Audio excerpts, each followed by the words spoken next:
Olúrẹ̀mí mi, Baba Jagaban's voice. Olúrẹ̀mí mi, in P-Bat voice. Mama Remi Tinubu, ó ṣe bẹ́bẹ́ o, ó ṣe bẹ́bẹ́ o, ó ṣe bẹ́bẹ́ o, àná ṣe bẹ́bẹ́. Mama Remi Tinubu, tó báyìí ni. Now our mama be this, we no want another one. Now our mama be this, Olúrẹ̀mí Tinubu. Now our mama be this, Ekiti. Kí ló dé tẹ́ pariwo síta wípé Mama Remi Tinubu ti ṣe gudugudu méje yá mẹ́fà fún yín. Especially lásìkò ọdún yìí. Ẹ má jẹ oyè ajẹnisẹ́ o. Wọ́n ṣe kí la ó ti ṣe yìí sí o Ekiti kété. Ekiti jákèjádò Ekiti kété. Olúrẹ̀mí Tinubu ṣe yìí náà o Ekiti kété. Congratulations and jubilation. Fún gbogbo ẹ̀yin ọmọ Èkìtì, ẹ̀yin obìnrin Èkìtì, ẹ̀yin ìyálé Èkìtì. Renewed Hope Initiative. Olúrẹ̀mí Tinubu empowers 250 elderly persons in Ekiti with 200,000 each. Owó yẹn gbàngbà fẹ́ẹ́fẹ́ 200,000 tán. 200K fún èèyàn kankan, about 250 elderly women. Olúrẹ̀mí ṣe iná o Ekiti kété. Kí ni population yín lẹ́kìtì yẹn? Ṣé Adó nìkan níbẹ̀ ni? Ẹ má bínú. Dara, stop.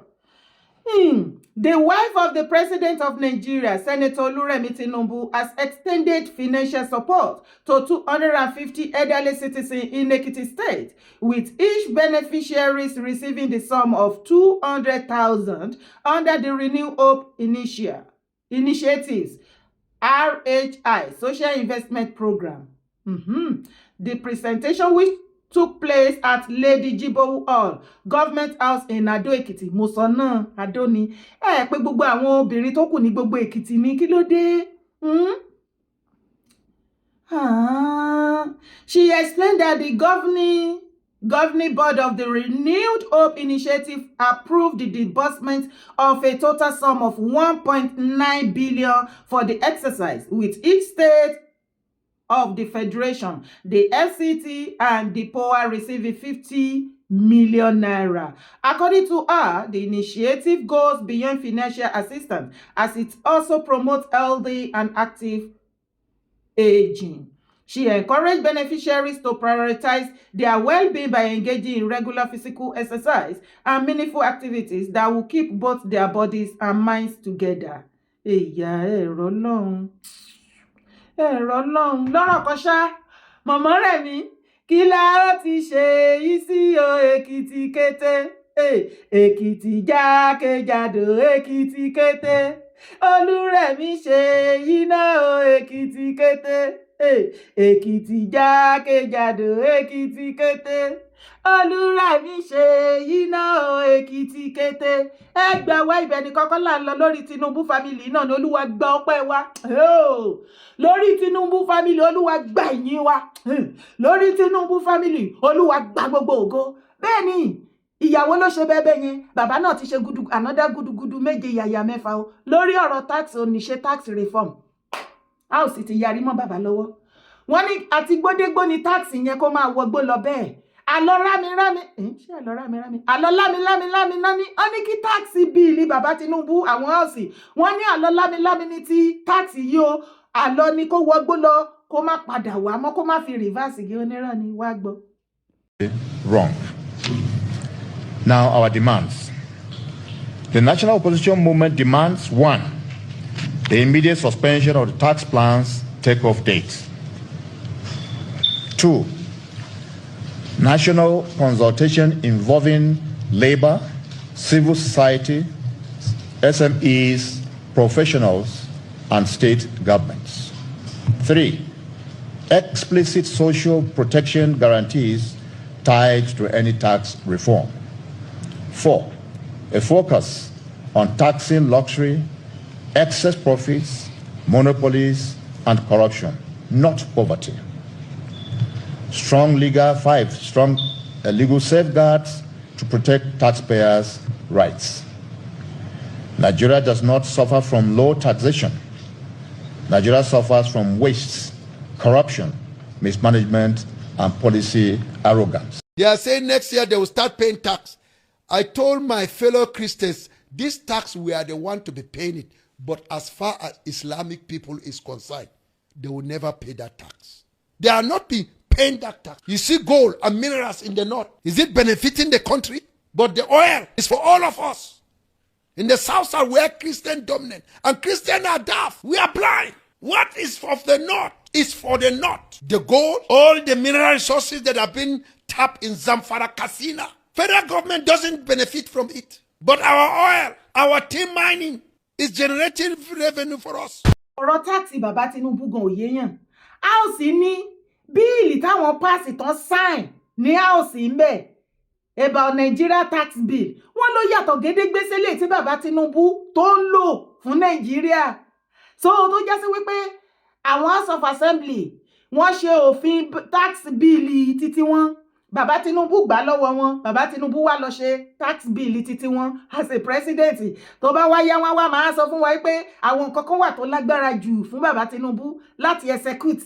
Àwọn nǹkan tó máa benefit aráàlú yẹn ó ní bàbá lára as a president wọn láṣẹ. Ṣùgbọ́n tó bá ti jẹ́ nǹkan tó máa pay bàbá, wàláì sòsé ni.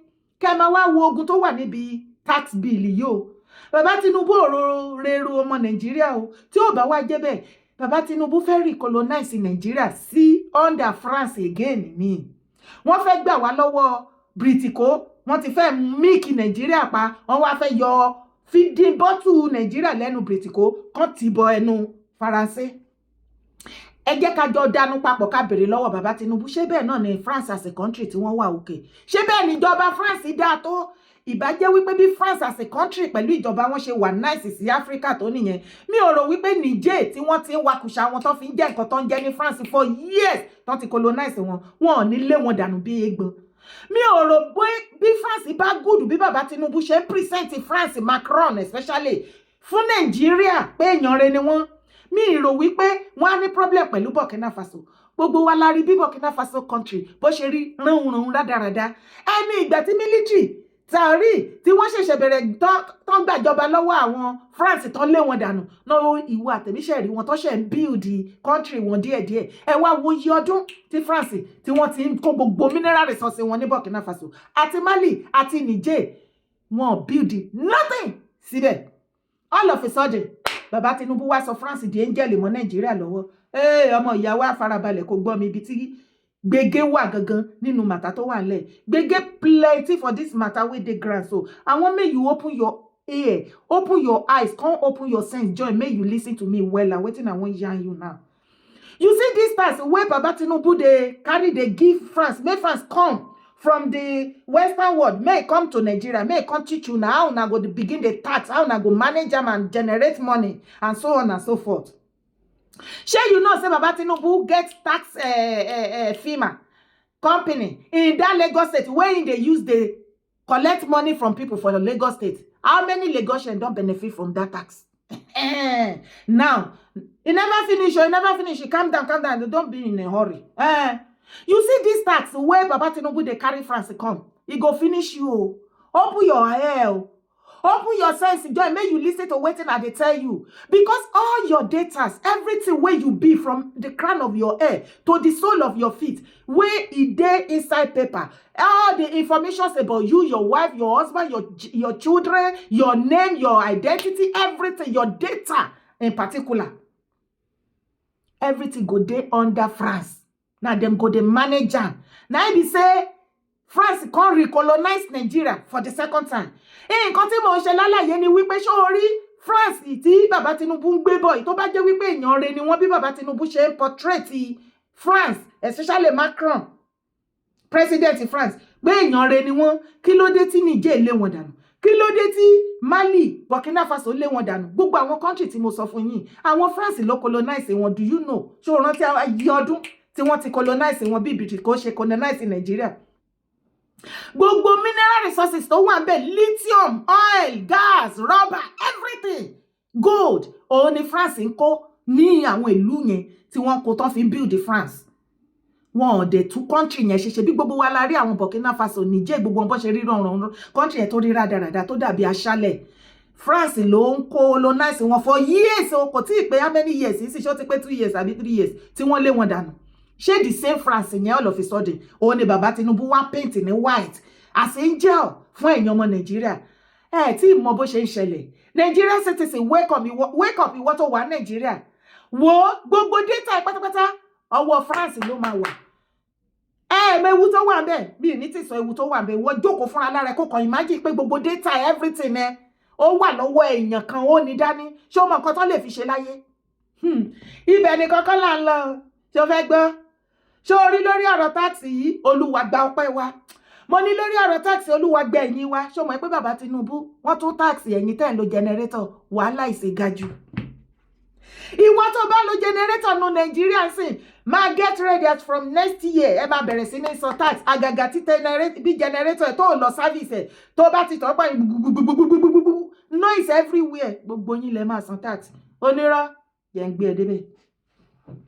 Tinubu's administration reportedly moves to tax generator owners in Abuja over pollution. Ó ti bẹ̀rẹ̀ l'Abuja báyìí. The Tinubu administration is set to begin charging generator owners in the Federal Capital Territory, FCT, for noise pollution, sparking concern among residents and business owners. A notice issued by the Federal Capital Territory Administration, FCTA, was recently displayed at a small business office in Zone 11, Abuja. The notice informed occupants that fees will now be imposed for noise pollution generated by the use of power generator.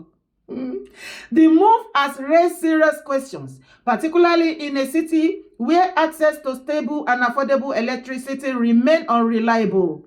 Many business owners argue that generators are not a luxury, but a necessity for survival. Critics say it is unfair for the government to penalize citizens for relying on alternative power sources when it has failed to provide consistent electricity. They warn that the policy could place additional financial strain on small business already struggling to stay afloat. Òun ló ti gbọ́ yẹn.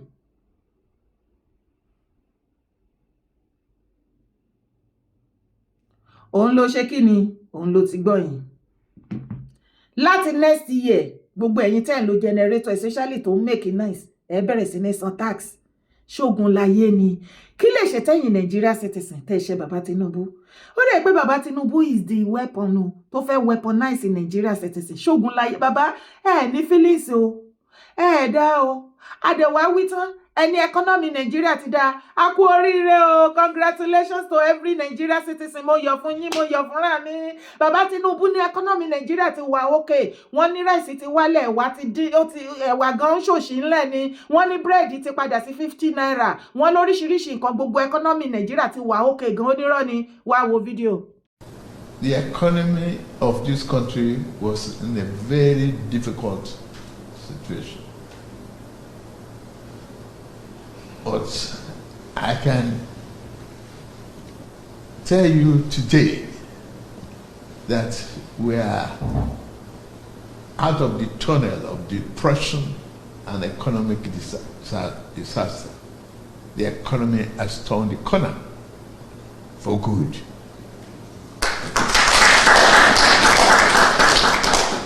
It's left for us to ensure that the ordinary people at the bottom of the ladder feel the benefit of this economy. We're working on that. And Dr. Kuku has been very instrumental to that. You know, when you watch the Niger Delta program, I will see, you know, market women, traders enjoying the solar light at night in a situation where before that the community go to sleep by 6:30, 7 o'clock. No nightlife, no economy activities, no even social.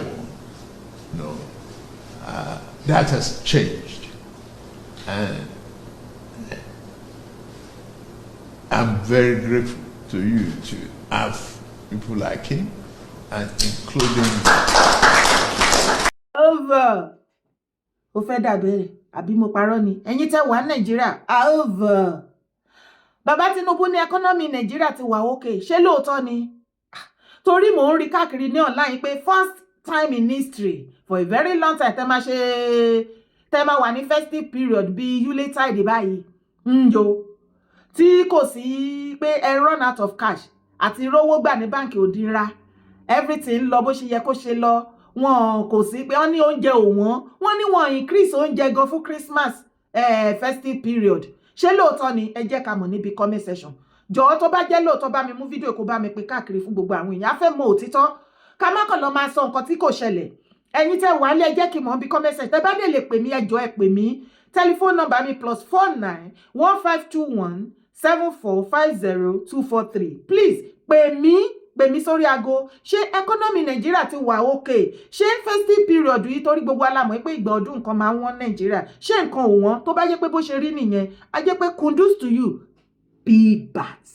Bàbá olódòdè, ọmọ olódòdè.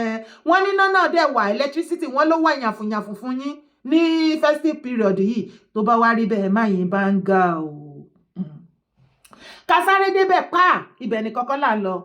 KWAM1 drags Ogun governor ruling house, 4 orders to court. Gbogbo ọ̀rọ̀ KWAM1 mi ní jẹ́ kó di létí ẹ̀yin olólùfẹ́ dára. Ìwọ̀nba tá bá lè bá wọn dá sí ẹja máa tẹ̀lé wọn lọ. Ká wọnú ẹ̀ ká jáde lódì kejì. Popular Fuji musician and Olori Omoba of Ijebuland, Otuba Wasiu Ayinde, fondly called KWAM1, has dragged the governor of Ogun State, Dapo Abiodun, before the Ogun State High Court sitting in Ijebu-Ode, seeking an order of interim injunction restraining the governor and 5 others from taking any steps on the selection and installation of the next Awujale of Ijebu. Ẹ gbà mí. Ọ̀rọ̀ yìí ti ń mú nǹkan mi dání o. Ẹ jọ̀ọ́ ṣé K1 wà òkè? Mo kàn ní ká béèrè ní o. Ẹ̀yin tẹ́ súnmọ́ bàbá K1, ìyókù ọmọ ìyá Olùpẹ́jú. Ṣé wọ́n wà òkè? Ṣé wọ́n wà all right? Mo ń béèrè ní o. Torí nǹkan tá à ń rí bí kò wà òkè. Others joined in the suit are the chairman of Ijebu-Ode local government, Dare Alebioshu, the commissioner for local government and chieftaincy affairs, Ganiyu Amzat, the secretary of Ijebu-Ode local government, Okay Adebanjo, the chairman of the Awujale Intrignum Administrative Council, Dr. Olorogun Sani Kuku, and the chairman of the Fusheguwa ruling house, Otunba Abdulateef Owoyemi. The suit with number HC3/238/2025 was contained in a viral court document dated December 16, 2025, a copy of which is in possession of our correspondent. Lọ́rọ̀ kan ṣá, K1 the ultimate ti rú gbogbo àwọn èèyàn lọ sí kóòtù lórí ọ̀rọ̀ ọba Awujale. Ó ní especially executive governor Ogun State, Ọ̀gbẹ́ni Governor Dapo Abiodun, the eléyìí of Ogun State. KWAM1 ti gbé wọn lọ o, àti olórogun Kuku. Ṣé dẹ̀ mọ̀ wípé olórogun Kuku àbí bàbá Kuku àwọn ní adelé Awujale lọ́wọ́lọ́wọ́. Ẹ̀yin ọmọ Ìjẹ̀bú tí mi ò bá get ẹ correct me. I stand to be corrected in comment section, please.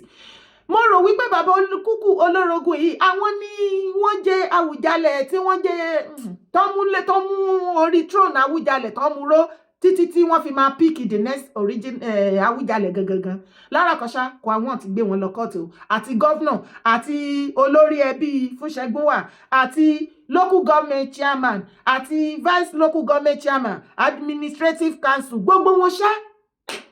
KWAM1 ti kó wọn lọ sí kóòtù báyìí. Ó ní wọ́n á jẹ́jọ́. Ó nítorí wípé wọn ò ní right láti take step láti choose the next person tí ó máa jẹ Awujale of Ijebuland. Ẹ gbà mí. Ṣé bàbá K1 wà òkè? Ọ̀rọ̀ yìí ti mú nǹkan mi dání o. Bàbá ẹ sí mi. Tí K1 mo dẹ̀ ń tẹnumọ́ kíní yẹn mímí ló ń sọ fún mi o. KWAM1 bàbá ẹ bí calm down o. Mo ń sense ara mi, ẹ̀mí mi sọ fún mi wípé tí ẹ bá jáwọ́ nǹkan kan wá gbé àwọn àṣírí yín kan jáde tí ò ní dáa tó jẹ́ wípé láti sìn títí the end of your life. Wàláì. Orúkọ tó ti dáa tẹ́lẹ̀ kó má padà wá bàjẹ́. ẹ sì ro àtúbọ̀tán ìgbẹ̀yìn ìrọ̀lẹ́ tẹ́ wà yìí kẹ́ fi àlàáfíà àti ẹ̀mí gígùn àti orúkọ rere àti iyì kẹ́ fi dọjọ́ alẹ́ kẹ́ fi lò dọjọ́ alẹ́ yín kẹ́ ti wá gbẹ yìí kẹ́ ti ṣiṣẹ́ láti àárọ̀ títí kó wá di ìrọ̀lẹ́ yìí sì kẹ́ wá fi ọ̀rọ̀ Awùjalè bí kò ṣe Awùjalè yìí kẹ́ wá fi ba kí sókíkí kó wá bàdí jẹ́ advice ni mò ń fún yín torí tẹ́ bá lè ní jẹ́wọ́ àwọn atrocity kan wà tẹ́ ti ṣe sẹ́yìn bàbá yín kan lè má rántí mọ́ wọ́n á tútù kùtù lọ́rọ̀ yín tó bá dé online àbá wọn gbé mọ́ sọ tèmi ìjẹ́ ibi lẹ́fẹ́ jà bàbá KWAM1 tẹ́ bá mọ̀ wípé ẹ jàre ẹ ní rẹ́ẹ̀tì sí orí àpèrè Awùjalè of Ìjẹ̀bú-land ẹ ti ẹ̀ kọ́kọ́ gbé picture bàbá yín jáde kárí orí olórí bàbá yín ẹ rí mú jáde everything about your father kò sí kankan tẹ́ ẹ rí mú jáde ńbẹ̀ is that not a shame on his own ẹ dẹ̀ tó múra kankan ẹ gbé olórogún Kuku lọ́kọ́ọ̀tì Ìjẹ̀bú gbogbo Ìjẹ̀bú lè gbé lọ́kọ́ọ̀tì yẹn ẹ tún gbé executive governor join mọ́ lẹ́yìn wọ́n dẹ̀ jẹ́ kó yé wa pé bàbá Tinubu ò bá yín lọ́wọ́ sí gbogbo nǹkan tẹ́ ẹ fà yìí yóò máa lẹ́yìn ara yíyá padà lẹ́yìn KWAM1 orúkọ tèmi ò yí padà Ìyèdára Kòwé ni mò ń jẹ́ má gbàgbé láti bá mi ṣe ètò yìí má sì gbàgbé láti drop comment bye for now.